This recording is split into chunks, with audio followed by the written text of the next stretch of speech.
The David Pakman Show at davidpakman.com.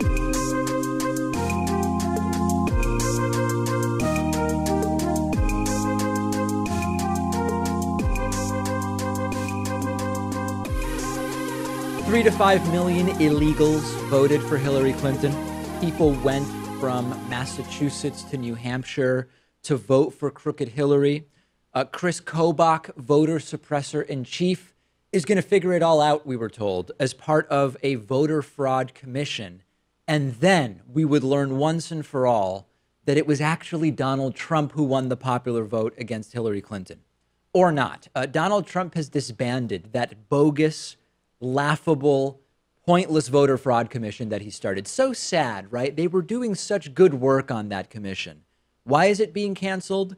Because too many U.S. states have decided they're just not going to cooperate with Trump's witch hunt. Check this out. Despite substantial evidence of voter fraud, said a presidential statement from Donald Trump a couple days ago, despite substantial evidence of voter fraud, many states have refused to provide the Presidential Advisory Commission on Election Integrity with basic information relevant to its inquiry. Rather than engage in endless legal battles at taxpayer expense, today I signed an executive order to dissolve the commission. Is Trump forgetting about the entire thing? Not really. He says that now the Department of Homeland Security should look into it instead. Oh, yeah, I'm sure they're going to get right on that, right? Chris Kobach, who was running the thing, says that this is not a victory for Democrats because with the special commission, Democrats could have had a seat at the table. But now that the Department of Homeland Security is going to be dealing with it, it's just Trump's DHS running it and Dems are out. Well, that kind of ignores that there's nothing to find. I mean, all along, this was just going to be a pretext to further suppress the vote. And sure, Trump is going to try to push the Department of Homeland Security to come up with something that justifies even more oppressive voter suppression tactics. But that was going to happen with the Voter Fraud Commission as well. But there's another really interesting angle to this, which is a Steve Bannon angle. Over the last couple shows, we've been covering the growing feud, I guess we would call it, between former White House propagandist Chief Steve Bannon and the White House. And the White House is reportedly trying to distance themselves from anything that Steve Bannon was involved in, or at least that they're attributing to him. And someone who's familiar, a source familiar with this Voter Integrity Commission said, quote, Steve Bannon was immensely focused on the Voter Fraud Commission. Another person familiar with the voter fraud joke, is what I call it, said it was a, quote, blundered Bannon rollout that, quote, never should have been in place. Do we believe that, right? I mean, you can't really have it both ways. On the one hand, Donald Trump has been saying Bannon never influenced me in any way. He was a minor player in the administration. But at the same time, you have White House officials speaking on the condition of anonymity, saying the entire voter fraud thing was just Bannon, when it was a major focus for Donald Trump publicly. In fact, the 3 to 5 million voted illegally, and I'm going to try to figure out what happened, was one of the earliest decrees that Donald Trump said when he was elected president. If Trump never had any influence, how is it that something as major as Trump made this out to be was Bannon's idea? It doesn't really make sense to me. And I don't know how Trumpists will justify it. Maybe they'll say, well, Trump's got the deep state blocking everything he's doing. They want illegals voting for Hillary. So, of course, they're going to make sure that the Voter Fraud Commission fails. You need some pretty significant cognitive dissonance to believe that. And the other thing that I noticed when I was researching the story is that I saw comments online saying liberals are cheering the disbanding of the Voter Fraud Commission because liberals want illegal votes to be cast. No, liberals and conservatives who are rational are cheering because this was a major waste of taxpayer money based only on Donald Trump's fabrication that 3 to 5 million people voted illegally for Hillary Clinton as a basis for suppressing the vote in the future. Anybody who is understanding of the reality should be glad that this is over. If you're on the left, you should be glad that it's over because it was a witch hunt to suppress the vote. If you're on the right, you should be glad that this is over. If you're a so-called fiscal conservative, because this was just a waste of taxpayer money to fix a problem that doesn't exist, which is in-person voter fraud. Everybody should be glad that this is over. And yet, this is part of the evidence that there is some shadow force that is preventing Donald Trump from really uncovering the truth, which is laughable at this point. I'm on Twitter at @DPacman. The show is on Twitter at David Pakman Show. Follow me there. The David Pakman Show at davidpakman.com.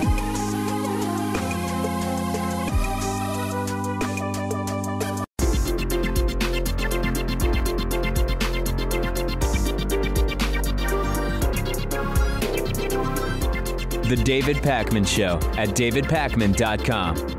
Today's new member of the day is Doris Bravo. Doris, thank you for being a David Pakman Show member. Very, very much appreciate it. You can sign up and join Doris at davidpakman.com/membership. You can also get access to lots of the same member benefits by going to patreon.com/davidpakmanshow. All right, let's go to the phones for the first time in the new year. 617-830-4750. We'll go to our caller from 786. Hey, 786, could you hear me talk about who the new member was? We're having a glitch with our phone system we can't figure out. Yes. Can you hear me? Yeah, Hello? we can hear you. Excellent. Yeah, I could hear about the membership. I'm considering joining. Oh, very good. That's hopefully in the future. All right, what's on your mind? Who's this, by the way? Okay, my name is Andres. I'm from Gainesville, Florida. I just wanted to call you because I wanted to ask you about your comments on the Venezuelan and other communist regimes, quote unquote, that you spoken about before. I thought it was interesting that the way you described it. I remember you described the Venezuelan regime as a right-wing authoritarian type of situation, and I just wanted you to kind of could you expound a little bit on what you meant by that? Because I mean, I grew up in Venezuela. I'm actually Venezuelan myself, so I always found it interesting because I mean, Chavez did have a very much a a big focus on socialism as an ideology. So I feel like to reject the leftist principles that inspired him to start his government and his quote-unquote revolution, I don't know how I feel about calling him right-wing. So could you explain it's not that. So let me be clear about that. It's not that Hugo Chavez was right-wing or that Nicolas Maduro is right-wing. There's no question that their rhetoric and stated political philosophy is that of socialistic, collectivist at minimum, leftism, no question about it. The implementation of those individuals as directors of those regimes, as presidents or whatever, as heads of state, by their very structure, were very authoritarian and right-leaning in the sense of total government control, control of the judicial system, lack of free press, et cetera, et cetera. So I think this is a really good question because it's not that Hugo Chavez or Nicolas Maduro, at least it's not what I'm saying, that their personal philosophy was a conservative philosophy. No, their stated philosophies were absolutely left-wing, populist, communist, socialist, whatever word you want to apply to it. They ran inherently authoritarian and right-leaning regimes in terms of their implementation, if that makes sense. Sure. Yeah, no, it does. I guess what I find it interesting is that when you hear the typical American right-winger, they do have a big focus on limited government and no control. If anything, they keep trying to blame the leftists for trying to beat the totalitarian ones. Of course, I don't agree with that, but that always seems to be like what they're throwing at you, you know. However, I mean, I feel like it's ironic given the way the Trump administration is handling the executive branch and, you know, I mean, of course, it goes back into it, but I do find it interesting because at least in principle, the right-wing ideology, at least by some Ayn Rand type, is always, you know, limited government, less control, and that small government is the best government. Sure, but just because that's what they claim, the other thing to keep in mind, Andres, is that just because the right claims that that's one of their principles, they're all about limited government and hands-off, assuming everybody's doing what it is that they want. And as soon as they're not, whether it's abortion or gay marriage or whatever else, then all of a sudden it's okay for the government to get really involved. Remember that double standard that exists. No, of course. I understand that there's a hypocrisy when it comes to the actions and principle. But I guess I'm always trying to, you know, look at it as what's on the text, what's on the ideology itself. Because I mean, you can have a leftist as well being hypocritical about the way they run the government. So absolutely. I'm always thinking about the difference between, you know, and principle when written down the way it's intended to be and the way it's executed. And well, when I'm trying to differentiate between the actions of right wing, which is of course filled with hypocrisy, and what they supposedly want to have. And I guess that's where the label right wing kind of jumped out at me. And I know that you had a whole situation with Sargon of Akkad who was. I saw your whole video on it. How he was basically making fun of you, criticizing you for trying to blame the right for the left. And so on. And of course, I mean my TV and radio audience doesn't even know about that because I did that just on YouTube, since my broadcast audience wouldn't know who Carl Benjamin is. But in any case, yeah, I had to defend myself from things I didn't actually say. It was a whole mess. But in any case, yes, left wingers, putatively anyway, who implemented policy in a very authoritarian right-wing way. Appreciate the call, okay? Of course, thank you. Thank you, David. very much appreciate it.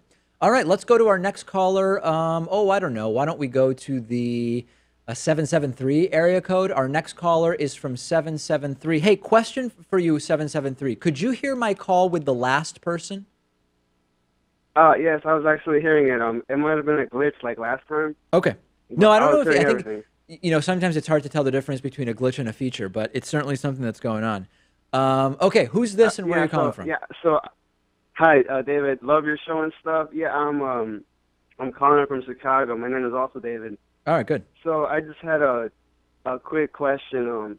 So in Chicago, there's a lot of progressives running, right, for local level and state level and everywhere, right? Sure. So they're Justice Democrats, right? So what I was thinking is, I don't really care what happened with Cenk and all that, because it happened so long ago that I shouldn't let that influence like me voting against them if I like their policy. Like, I want to know your opinion on that. Yeah, listen, so for people who don't know what David here is talking about, we talked earlier in the week about how Cenk Uygur of the Young Turks was pushed out, resigned, fired, who knows, right? You never know, from Justice Democrats because of some sort of unsavory sexist blog posts from around the year 2000. There's no question that, listen, it doesn't even, your opinion of Cenk shouldn't influence whether or not you vote for candidates that are under the umbrella of Justice Democrats. Your opinion of Justice Democrats shouldn't even influence whether you vote or not for these candidates. The position of the candidates is what should determine who you support in elected office. So, yeah, I agree with you completely, David. Yeah, also, I've been reading a lot of comments on Facebook and your videos and other YouTubers' videos when they talk about this issue. And it seems to me like people are pulling their money. They're not supporting, Justice Democrats because they're letting their emotions towards Cenk cloud their judgment and not realize this is much bigger than that. If you pull your money out, then politicians need money, right? They need money to run, and a lot of it. So, if anything, this should not affect people's choice, but it does, and it really does piss me off, but you can't really do much about it. Yeah, but people can also support the candidates directly, right? If they want to express displeasure with Justice Dems. I mean, they can just donate to the candidates. All right, David, point taken and well made. Thank you. I appreciate the phone call. We are taking calls for the first time of the year, first time of 2018, at 617-830-4750. I can't tell if this is a caller from country code 44 or from area code 443, but you're on with me. Hello. I think they got nervous and hung up, maybe? Yeah, I think. Are you still there, caller from 443 or country code 44? Can you hear me? I know you can. Well, you must be able to hear me because I hear you. Yes, can you hear me? We can just barely hear you. Let's speak up as much as you can. Make sure we're not on speakerphone. Go ahead.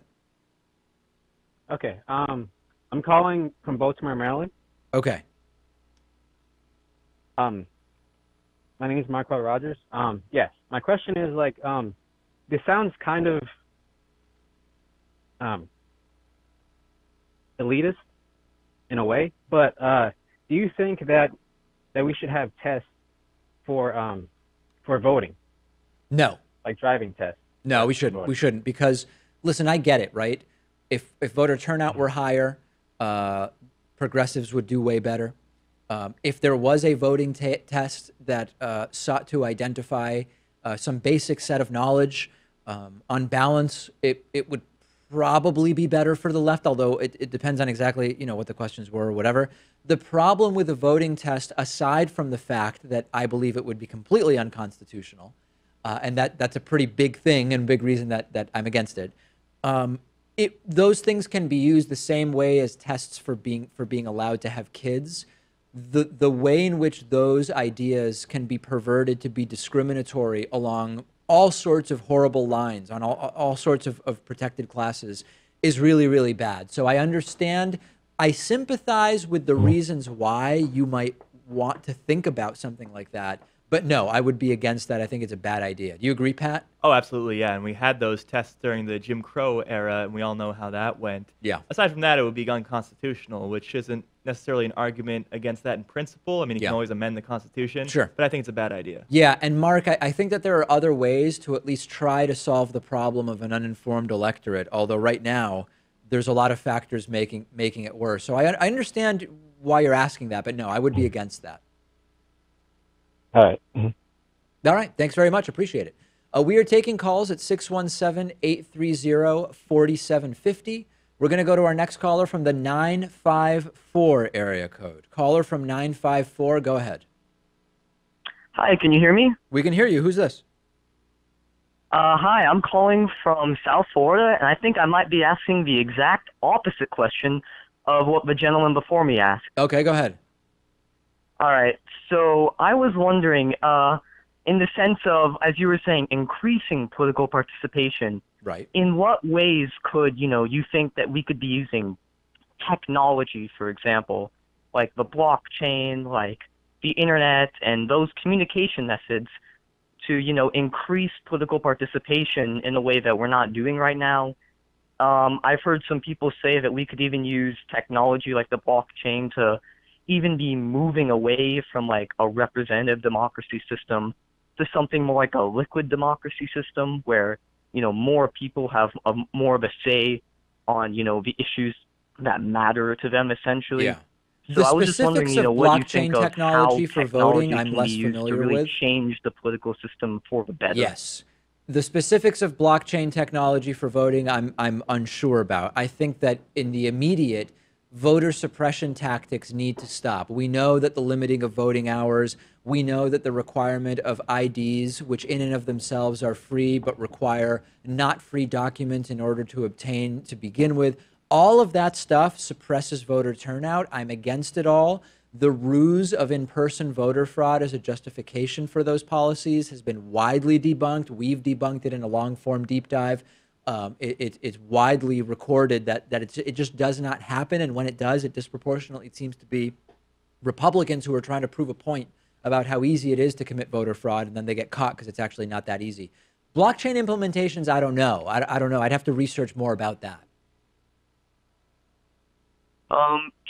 Just before you go, actually, I just want to know, do you think, even if it isn't the blockchain, because blockchain's, just one of the technologies that I've been hearing about, but do you think in the long run, things like the internet will, drive political participation and, kind of maybe drive us away from the current representative democracy system? Yes, I do. And there's some places, including Estonia, that are already experimenting with that. I do think that if we are going to go in that direction, then not only do we need to consider the internet a public utility, which the opponents to net neutrality don't want to do, it basically needs to be considered a right. What about concerns of hacking, though? Yeah, you always have hacking concerns, but we already have that with the current system we have. We always hear about this election was hacked, that election was hacked, the numbers were messed with. So you'll always have that. That's not a reason not to pursue something if it would be otherwise good. All right, thanks for the call from South Florida. Very much appreciate it. We are taking calls at 617-830-4750. We're going to go next to our caller from the 301 area code. Caller from 301, go ahead. Hello, is this the David Pakman Show? Yes, it is. You're on the air. Hi, my name is Tolu. I'm a longtime listener. I wanted to ask you on what I call the debate between how the media portrays racism and sexism. For what example, with the whole Me Too movement, it's been going on for about 6 months or so. I'm a huge fan of the movement, and there's already national legislation in order to address the issue. But when it comes to black player protesting police brutality, you have places like Indiana who are literally, there's a bill out there that will make the NFL refund patrons money if NFL protesters protest. So I'm just trying to say, it's like, how can we get it so that when people protest police brutality, it has the same effect as the sexism and that's what's going on?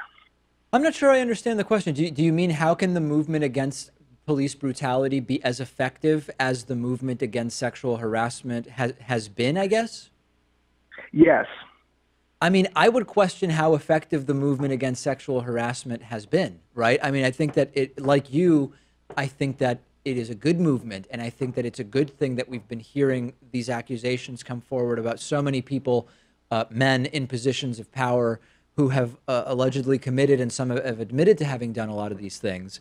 But I don't know that big picture, I mean, it's still an endemic problem in society. So I don't know that I'm yet ready to say it's been the major success that you're pointing to it being. I don't know. What do you think, Pat? I think it will be a success, and it may take a generation to see that come to light. Yeah. Because I think people now in positions of power are going to be a lot more weary about abusing their subordinates, knowing that it could end their careers and the public could find out about it.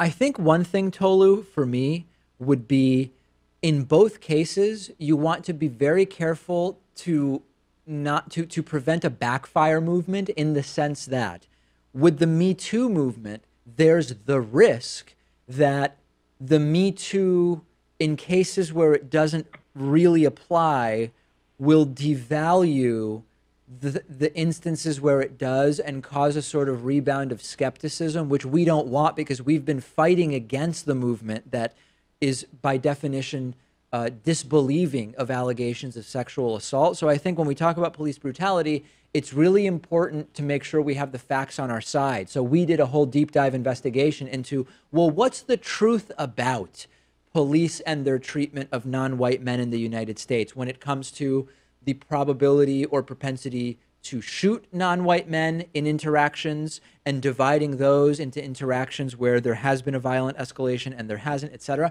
So I think that in both movements, the key thing is you want to carry it forward consciously in a way to prevent a backfire movement that will actually be counterproductive for you in the long term.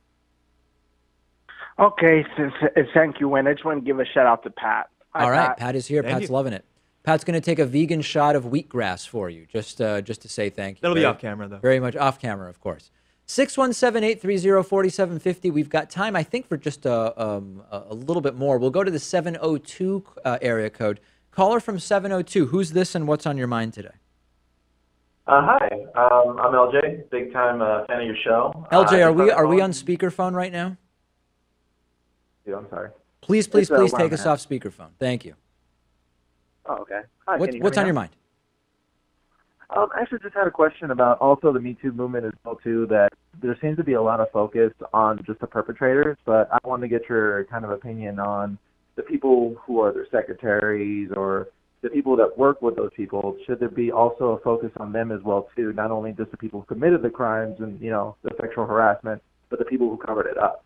I think that it's a fair question. I think we want to be conscientious and careful, because there may be the same power dynamics that make it so that the direct victims of sexual assault or harassment sometimes don't come forward could absolutely be at play with situations of other individuals that are working with the alleged perpetrator who might also not be coming forward for the exact same reason. So I think you're bringing up something that's perfectly fair. And if there is collusion or conspiracy to cover up sexual assault or sexual harassment, we absolutely need to be looking into who else might have been aware. However, if we consider it valid to say that a victim might not come forward because of power dynamics, stigma, or fear of repercussions, then some third party, like an administrative assistant, which you're mentioning, might also have not come forward for the same reasons. And I think we need to treat it similarly. Because the way I look at it, and just, you know, from my perspective, of course, I've never been in a situation like that, but I do feel that sometimes people take advantage of a boss who is looking for someone to cover up their misdeeds, and then also giving them, you know, power or, you know, compensation for them, you know, being complicit. Sure. I mean, you're bringing up scenarios where, like, an administrative assistant has been paid off not to talk about something that they saw.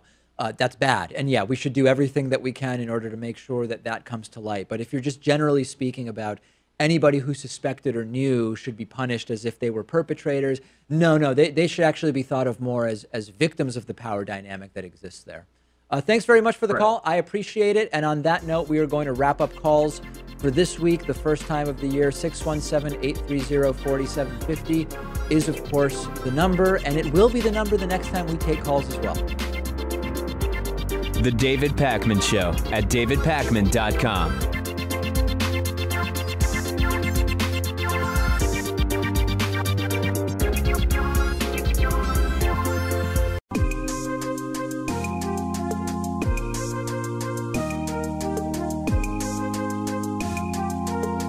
Welcome back to the David Pakman Show.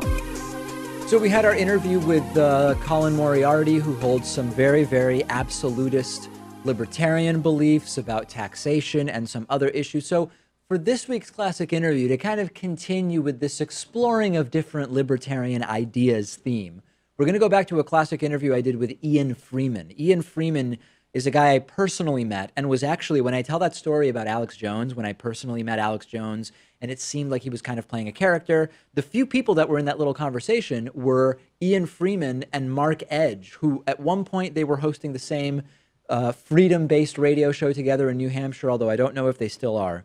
Ian Freeman was at one point part of a movement to sort of diffuse parking tickets as a revenue generator in Keene, New Hampshire, by being meter-maid Robin Hoods or meter Robin Hoods or something like that, where they would go around Keene, New Hampshire, and if anybody was about to get a ticket from a meter maid, and I think maybe that's even an offensive term to call them maids. Maybe I should say a parking enforcement officer. I don't want to offend anybody.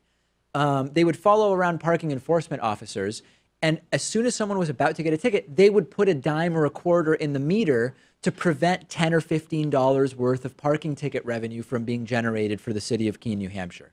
We're going to refresh that interview. We're going to review that interview. And my takeaway now, years later, is feeding meters for people about to get tickets really the way to advocate for a more libertarian government? I don't know. That's the question I'm posing to you.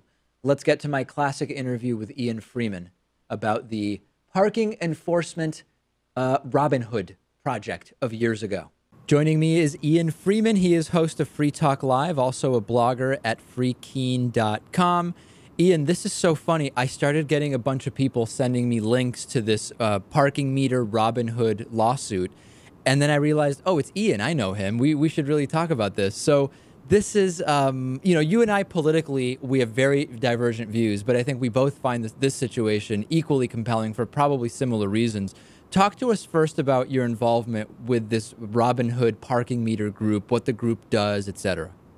Sure. I moved to New Hampshire from Florida back in 2006 as an early mover for the Free State Project, which is a group of 20,000 radical libertarian types, anarchists, voluntarists, people that love the ideas of liberty. They're all moving to the same place in order to get active to achieve liberty in our lifetime. So it was in 2009 when an early mover for the Free State Project named Lauren Canario, who has a really great history of some heroic civil disobedience, she created Robin Hooding. She went out into the streets and started saving people from getting parking tickets being issued by the parking enforcement officers. And it was something that really inspired people. Other activists who'd moved up here kind of took the mantle over the years, and throughout the last several years, it has basically been something people have done over time. You know, whenever they get a chance, they go out and do it, maybe an hour here and there, whatever. So the idea is you just take a bunch of change, you walk around, you see parking meters that are expired or are about to expire, you throw a coin in there, prevent somebody from getting a $10 or $15 ticket. That's almost accurate. It's not entirely what we do here. There's a little extra that makes Keene, I think, a little bit special because people have been doing that for years. You know, right. You get out of your car, somebody's got an expired meter, you help them out. That's not a new idea. But what's happening here is the Robin Hooders, as they're called, are actually targeting the parking enforcement officers, finding them, going in and walking in front of them. So therefore, the officers, it's not possible for them to write a ticket.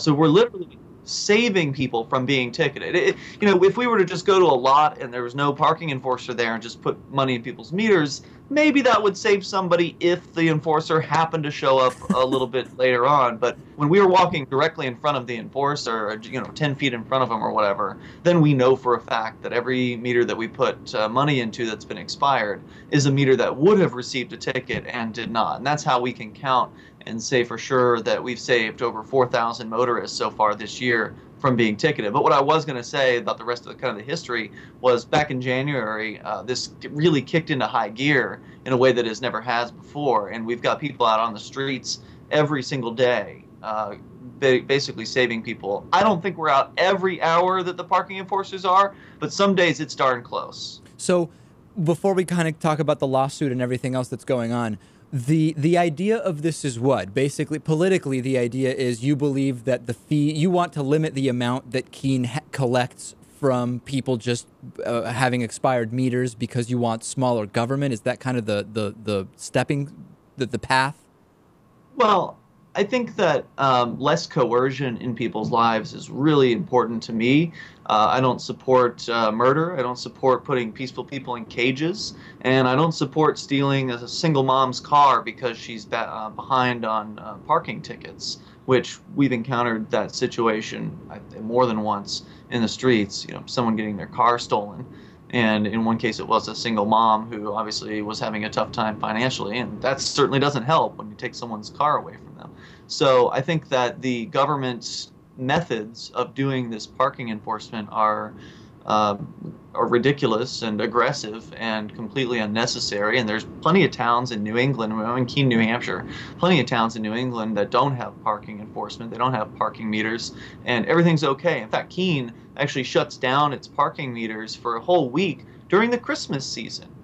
And their claim about parking meters is that, we need it to keep turnover downtown. Well, if that were true, why do they shut them down for a whole week during the Christmas season? I mean, wouldn't that be the busiest time? Wouldn't that be the time when you would need to have the most parking enforcement? If you're going by what they're claiming. So this isn't, just to kind of to tell my audience, I want to talk to you about this. I actually disagree with Ian here. So I disagree with the idea that the parking meters and the fines are coercive in the sense that you're not being forced to have a vehicle, you're not being forced to park it there. And this is kind of a fundamental disagreement I have with some aspects of libertarian philosophy. But we can agree to disagree on that because I'm still interested in this story, which now actually has a lawsuit going on where New Hampshire is actually suing the Robin Hood parking meter group.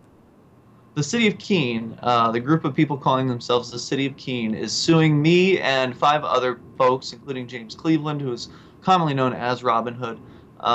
We are being sued in civil court, and that's because in the lawsuit, the city actually admits, if you read the details in the suit, they admit there's nothing within the current law that actually allows them to do anything about this. So while in the suit, they're accusing us of harassment and intimidation, ridiculous claims. If there were actual harassment going on, then they could arrest us and bring criminal charges for harassment. But so what do you expect the outcome of the lawsuit to be? Or do you have counsel defending you?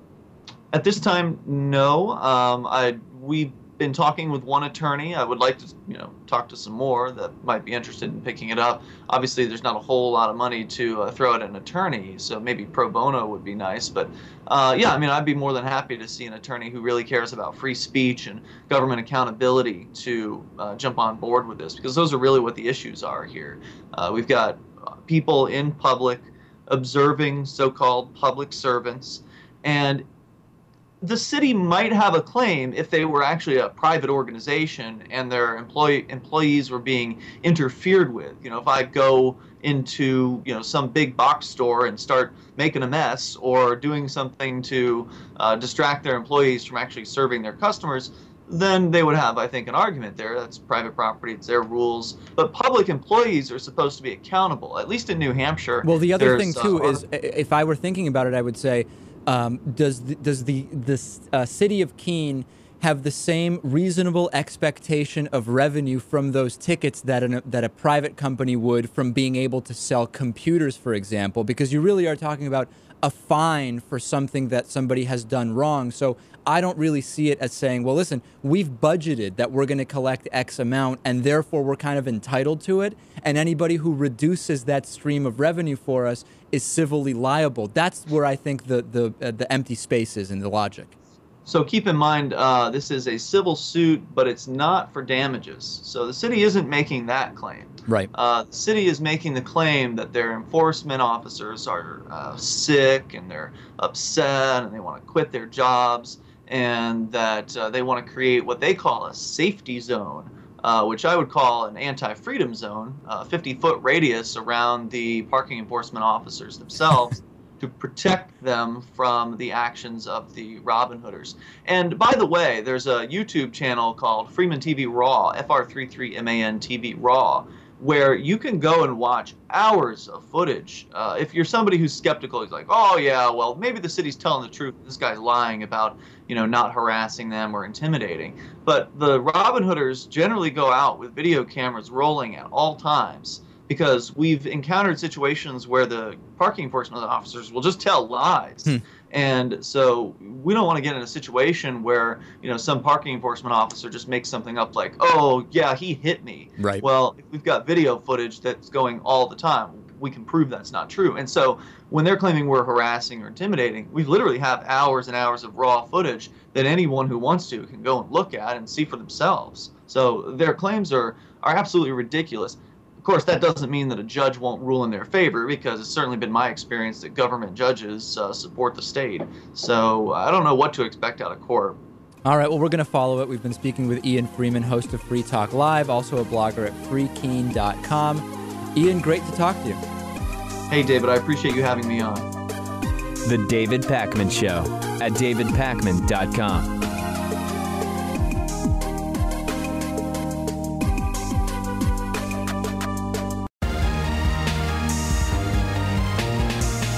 The David Pakman Show at davidpakman.com. All right, first audience questions of 2018. We're starting with Yvette, who has a question about 2018. She writes, what will the major political issues and battles of 2018 be? So there's like micro and macro to this. I think one of the micro issues is we are eventually going to hear about the Supreme Court's decision about the anti-gay cake baking case. And I think that that's going to be interesting because it does relate to the new wave of anti-gay activism. I told you, and I wasn't the only one saying it, I'm merely saying we discussed, when the Supreme Court ruled that states can no longer ban same-sex marriage, we talked and were very clear about the reality that the next frontier in anti-LGBT activism was going to be using so-called religious freedom to discriminate in other ways, whether it's at jobs or by businesses, whatever else. This case is going to be a really important decision in terms of the precedent around saying it is my constitutionally promised right to be able to use my religion as a guiding pillar if LGBT, as they would call them, lifestyles don't match my beliefs, or use whatever phrasing you want that resonates with you or with them or whatever. So I think that that's going to be an interesting decision. The midterms at the macro level, these midterms and midterm elections typically have particularly low turnout. Generally, there is a wave, although George W. Bush didn't experience this in 2002. Generally, in the midterms, you have a wave where the party not in the White House picks up seats. Yep. In general, midterms have consequence, but not massive consequence, particularly during a president's first term. That could be very different in 2018. These midterms could determine if there is a door opened for the impeachment or push for resignation of Donald Trump. Will our elected officials push for it, or will they push against it? Whether you have a Democratic or Republican majority in the House and or Senate, is going to be a big factor in that. So I think that these midterms, I hope turnout is high, but they actually could be some of the more consequential midterms in a long time. It's interesting because the top political issues of this year will probably be decided by Trump, because it's whatever policy proposals he's puts forward. So last year we think about healthcare, him trying to repeal the Affordable Care Act. Right. And we think about the tax plan at the very end of the year. Yep. Maybe this year he will go for infrastructure. Maybe he'll focus on the wall instead. I think it's kind of unclear at this point. Yeah. But it's largely up to him. He has, I mean, listen, the question is, what will the Republicans make an issue? Because they have huge agenda-setting power right now. That's part of the power of controlling the White House and the Senate and the House of Representatives, which is that not only do you have more than 50% of the votes, you also control the agenda outside of some very specific procedural moves that Democrats are sometimes able to employ depending on the nature of whatever topic it is they want to take up in the House or Senate. Not only do the Republicans have the majority of the votes, they control the discussion, and that's a major thing. And what if there's another Supreme Court battle, too? I know Kennedy was talking about maybe retiring. Yep. There are quite a few progressive justices on the court now who are in their 80s, so you never know if they pass away or what have you, or decide to retire. Then there's going to be a battle for control of the Supreme Court. That would be huge. And again, this is why the message is we got to vote. We've got to vote in 2018. We've got to vote them out. Very few people vote, comparatively speaking, in general in the United States. Even fewer people vote in midterms. We've got to vote, and we've got to vote them out. Tammy wrote in. Tammy said, hey, David, are there ways that the American left could court evangelical and more religious Christian voters? I wish I had a way to say to you, oh, yeah. The left can easily court these voters. The truth is it's not that simple because, as some of you know, I was recently in rural northern Indiana. And I spent some time there, even in an evangelical church. And I have a better understanding now of why people politically are the way they are from these parts of the country.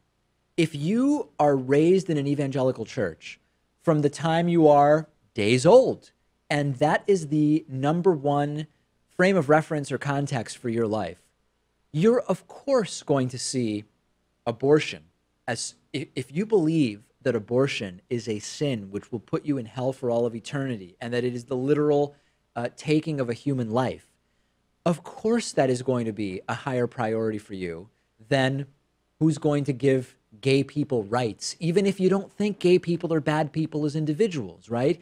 I learned so much about how this worldview develops, where what matters is what are the religious beliefs of the candidate, et cetera, et cetera. And what I came away with is that it is very difficult to explain to those individuals why, because of tax policy, they should favor Democrats that support demand-side stimulus. It's an uphill battle. It is a major, major uphill battle, which is why I think the only way to even try to chip away a little bit at the more religious, devout, evangelical Christian vote, if you are on the left, is to frame the issues as issues that would appeal to someone who sees the world through Christianity, even though their version of Christianity might be very different than what you or I might imagine should be a vision of Christianity. But the morality of economic justice, for example, it just needs to be a total paradigm shift in terms of the language. The problem is many of them are single-issue voters. It's abortion. It's abortion. It's and abortion. That's about it. And if you look at the Alabama Senate race, why was that so close? I think it's because Roy Moore was the pro-life candidate and Doug Jones was the pro-choice candidate. Yeah. And clearly Roy Moore's not a pious guy, right? I mean, so many of the things he was doing were clearly anti-Christian. Absolutely. But they had no other option. This is why abortion as an issue is a good issue for the right, because we have Roe v. Wade. And even though at the state level there are horrible things happening when it comes to abortion, the ideal scenario would be abortion is legal and we're past abortion as an issue. And that would make it so that the left having to talk about abortion as an issue exists because the right is trying to ban it. If we were able to get beyond that and just say, hey, same-sex marriage can't be banned at the state level, abortion is legal, period. We're moving past it as a political issue. That would be very good for the left to woo Christian voters because it is, in a way, taking abortion out of the discussion. They may still be against abortion. You may still be in favor of it. But if you can make it not an issue in an election, I think that that is very good for the left, assuming that abortion is legal. And it's also a reality that religiosity is on the decline, right? Especially when you talk about younger generations. Of course. And maybe they'll grow up non-religious.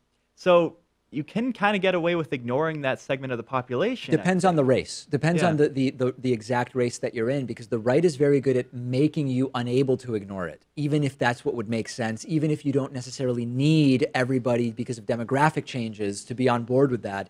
That's a difficult one. So I think that it's possible if we start reframing our issues as issues of morality within a context that might be familiar to Christians. There are liberal Christians. That's the reality. Mostly Jesus not was a liberal. Jesus was a liberal Jew.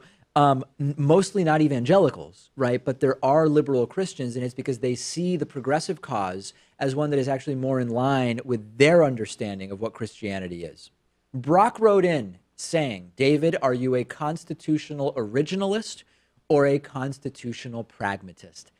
I wish I had a longer answer, but I'm a constitutional pragmatist. I mean, I don't know, the big picture for me is those who pray at the altar of the Constitution, the constitutional fetishists, as I've named them over the last few years, I think that they are operating in fantasy land. They are operating in a world where they believe that the Constitution is effectively a text so sacred and so expertly and geniusly written that despite having been written in the 18th century, it accounts for all of the changes we've seen to society during the 200 plus years during which society has changed more quickly than at any prior point in the history of Homo sapiens. And I just don't buy that. Yeah. I just don't. I mean, I'm not sure that they would argue that it's infallible necessarily. I mean, they would point to the amendment process, and that if there's something in the Constitution that you don't like, you can go through a process of getting something ratified. But many of them would also say, we're done with amendments. We've made all the necessary amendments, and there should be no more. Roy Moore said the top 10 are great, the Bill of Rights, and after that, they're not that great. There's some degree of introspection when it comes to the infallibility.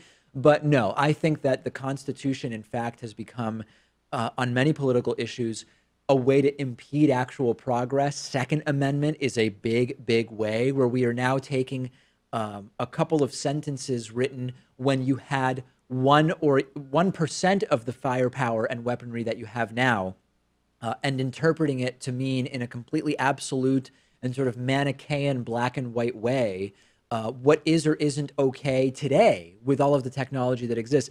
I am a constitutional pragmatist, and I believe that with every passing year, and with the continued advancement and change of society, the Constitution becomes more and more outdated and necessary of change. Yeah, I think you have to be a pragmatist because we have evolving standards of decency, right? So maybe you look at the Eighth Amendment, cruel and unusual punishment is banned from the United States. Sure.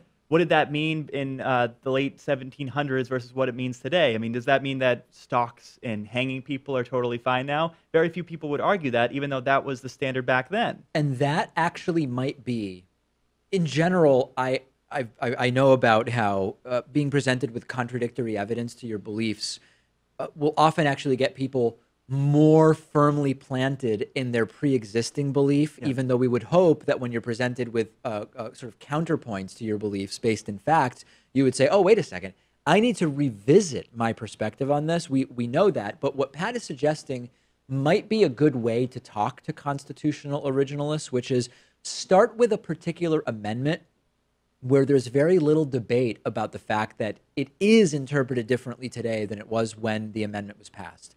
Once you concede that one amendment's interpretation has shifted because of changes in society, then you're just in the gray area, right? At that point, it's, okay, well, where do you set the line on what can be reinterpreted? I think that might be talk about the commas in the Second Amendment at that point, right? At that point, you're beyond commas, and that's right, beyond commas in the Second Amendment. I think that might be an effective way to sort of try to get people to consider that constitutional pragmatism does make more sense. I am 100% on the side of constitutional pragmatism. If you disagree with me, tell me why. Write in and tell me why, and we can follow up about that. Bonus show coming up after the show. If you're not a member or a patron, you don't get the bonus show. I think you would like the bonus show. That's my opinion. I think Pat tends to agree. You can get access to the bonus show two ways: davidpakman.com/membership or patreon.com/davidpakman.